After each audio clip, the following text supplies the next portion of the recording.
Mata adalah panglima hati. Segala yang kita kerjakan tanpa disadari menciptakan misteri yang ada di dalam hati. Baik, buruk, kejam, pilu, sampai kisah ironis. Semua akan kita kuak di sini di Menembus Mata Batin. Program ini akan menghadirkan orang-orang yang pernah ataupun masih melakukan tindakan di luar batas kewajaran.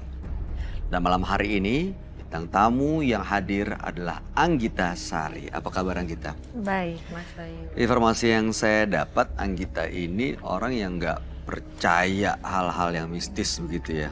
Iya, kurang mempercayai. Pernah ngelihat orang yang kerasukan tapi? Pernah.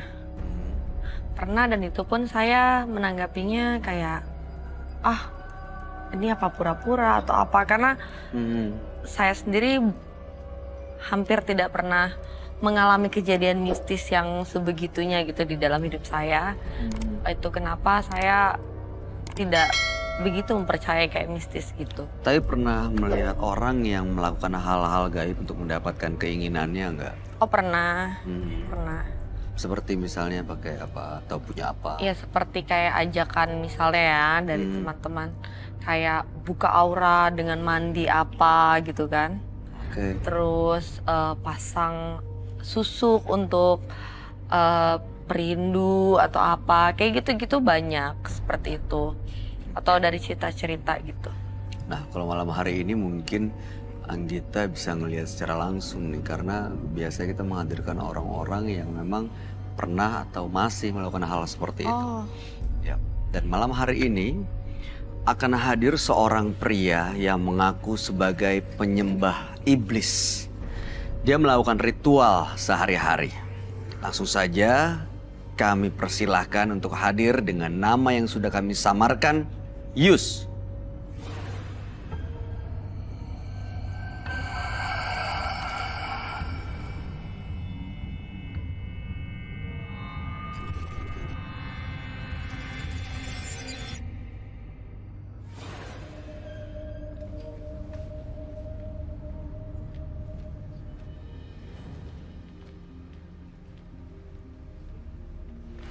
Selamat malam. Silakan Yus.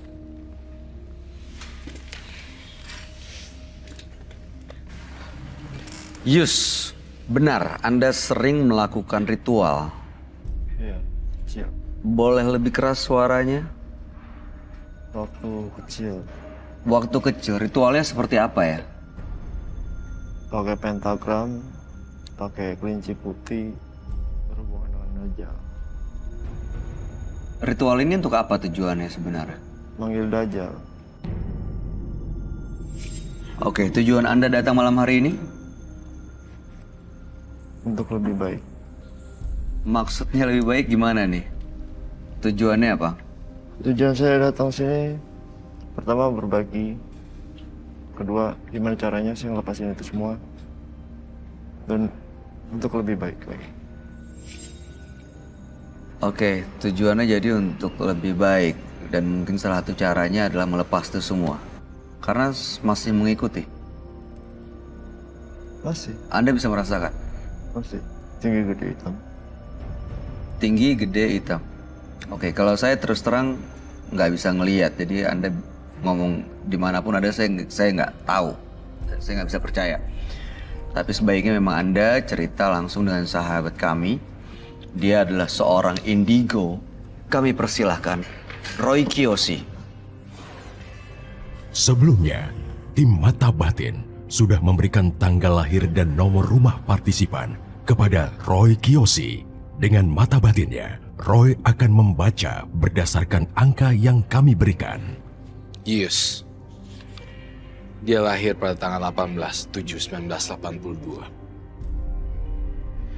Dia tinggal di rumah nomor 130. Saya melihat masa lalu yang gelap. Ada korban jiwa. Ada mayat di dekatnya. Saya melihat banyak darah di kehidupan Yus. Bau amis dan pekat sekali.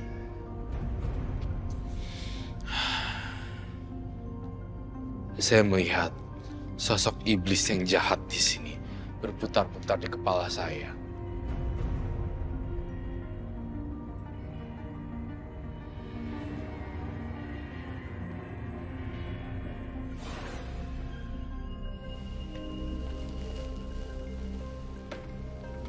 Malam, Roy. Halo, baik. Halo, apa kabar? Baik. Silakan duduk. Baik. Yus, dengan tanggal lahir 18 bulan 7 1982 dan nomor rumah 130. Yus adalah seorang yang melakukan ritual untuk menyembah iblis, dan iblis ini digunakan untuk kepentingan pribadi seperti mencelakai orang, begitu ya. Dan tujuan malam hari ini datang sini untuk membersihkan semuanya dan mendapatkan kehidupan lebih baik, betul? Iya. Betul. Oke. Sembari saya gambar, saya menggambar dulu dan saya ingin terus menggali lagi ya. Oke. Apa Roy yang dilihat, Roy? Dia adalah pelaku mistis. Sudah lama ya? Dari SMP. Dari SMP. Awalnya untuk apa? Awalnya cuma hanya untuk ikut konser musik aja. Tapi lama-kelamaan, Konser musik. iya. Kita untuk merasa lebih pede. Kalau nggak kayak gitu nggak pede. Iya. Kenapa emang mainnya jelek? Bukan. Jadi dari kepribadian itu ada dengan cara begitu ada timbul rasa percaya diri aja. Dan itu memang di grup itu memang diwajibkan seperti itu. Saya lihat gambaran kekerasan yang sangat dahsyat sekali. Jadi saya melihat di sini waktu kamu kelas 4 SD, kamu pernah ya. Hah? Benar. Pernah? Pernah. Gimana ceritanya? Apa yang saya katakan dan apa yang saya lihat di vision saya, sejujur-jujurnya harus dijawab dengan jujur. Pernah.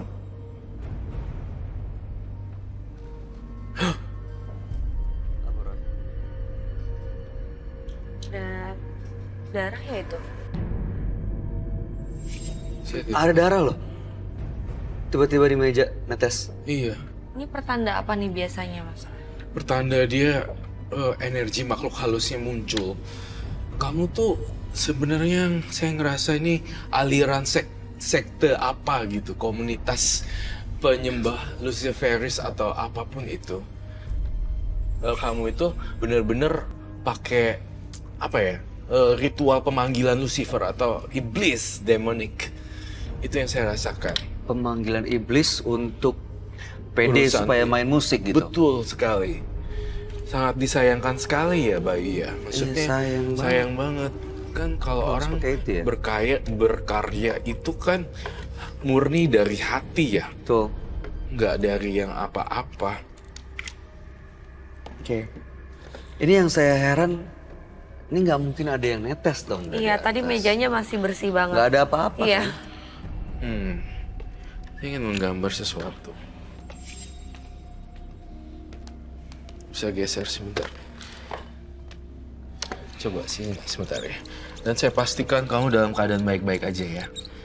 Tidak ada perlawanan. Ya. Dan tidak ada ini. Saya ingin menggambar apa yang saya lihat.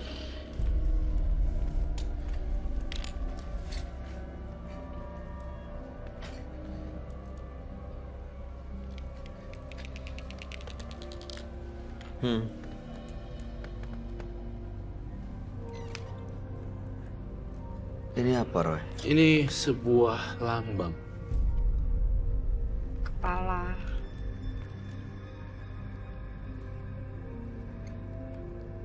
Kepala.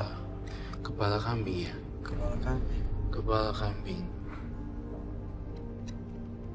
Maksudnya ini lambang apa, pertanda apa, Roy? Lambang Lucifer. Iblis gitu. Iblis. Ini yang membuat adanya darah tiba-tiba ada di sini tadi. Betul sekali. Yus, boleh diceritain nggak ke kita sekali lagi, waktu Anda kronologisnya ini seperti apa nih waktu orang? Kelas berapa waktu itu? 4. Kelas 4 SD. Seperti apa ya?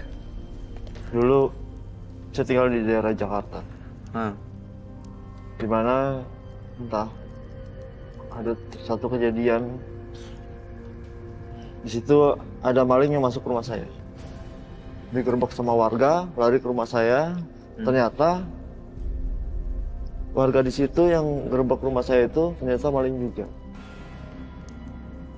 Dengan refleks di situ yang saya lihat hanya balok 3 paku isinya.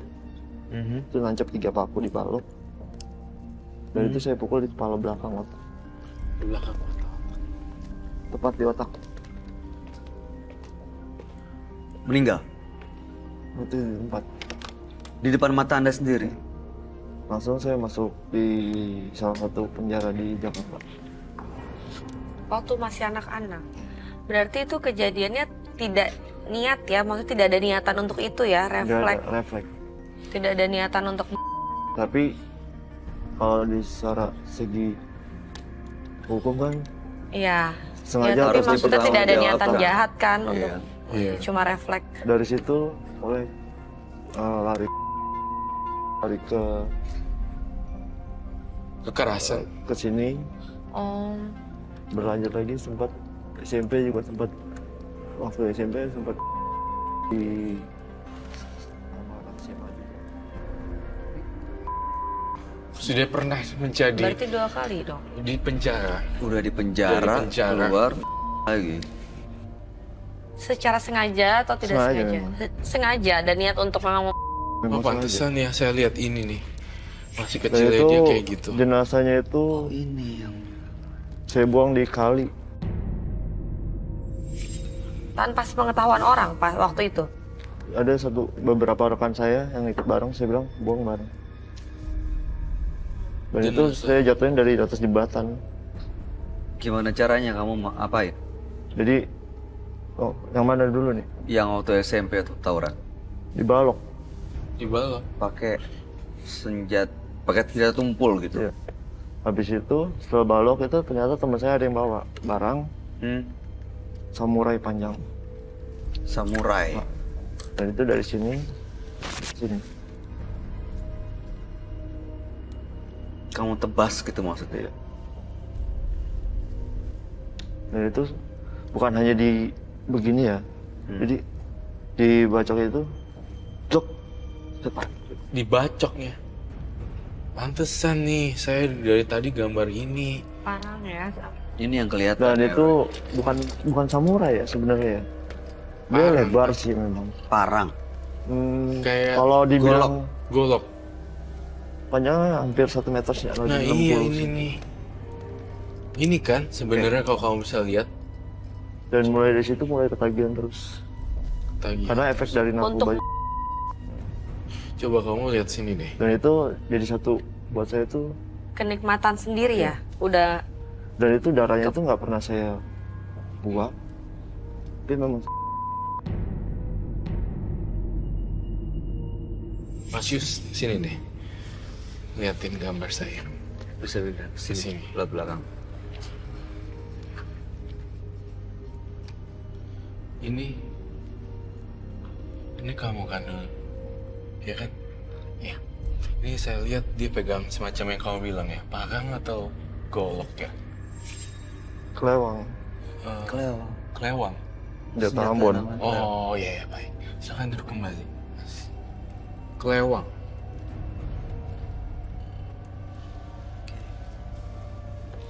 Berarti jangan darah itu ada hubungannya dengan ini, Roy. Iya, tiba-tiba muncul darah. Ini pertanda alam. Semua yang terjadi di sini di luar dugaan kita, dan kita tidak pernah tahu apa yang akan terjadi mendadak pada partisipan dan saya, bahkan mungkin Bayu, bintang tamu saya. Kita semua berada di kondisi yang liar, gitu. Saya ngelihat ada tetesan darah.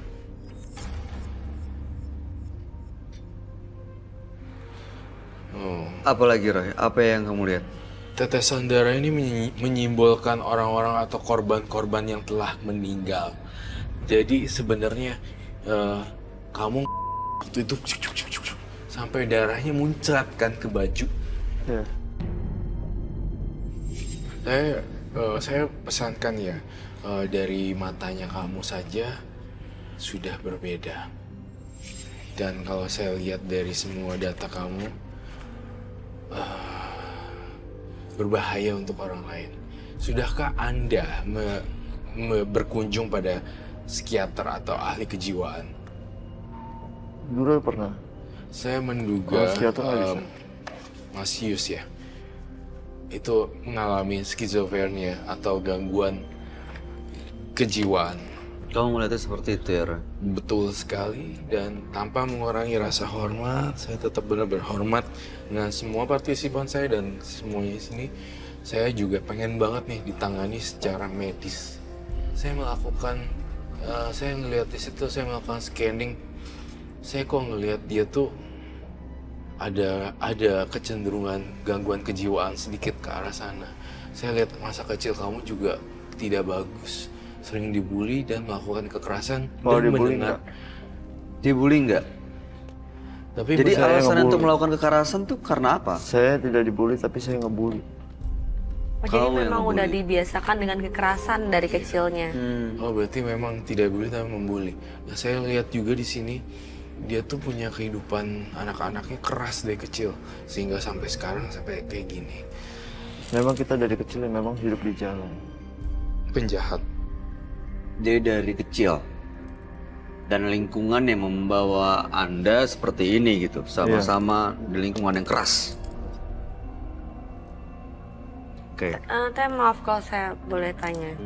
Apa orang tua tahu? Kan dari kecil udah yang Nggak ada katanya. yang tahu.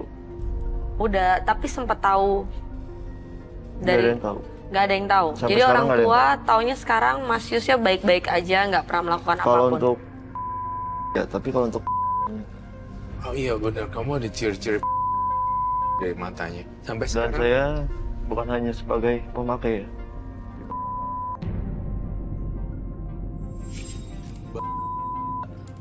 Hingga sekarang, Enggak, udah. waktu itu, Hmm.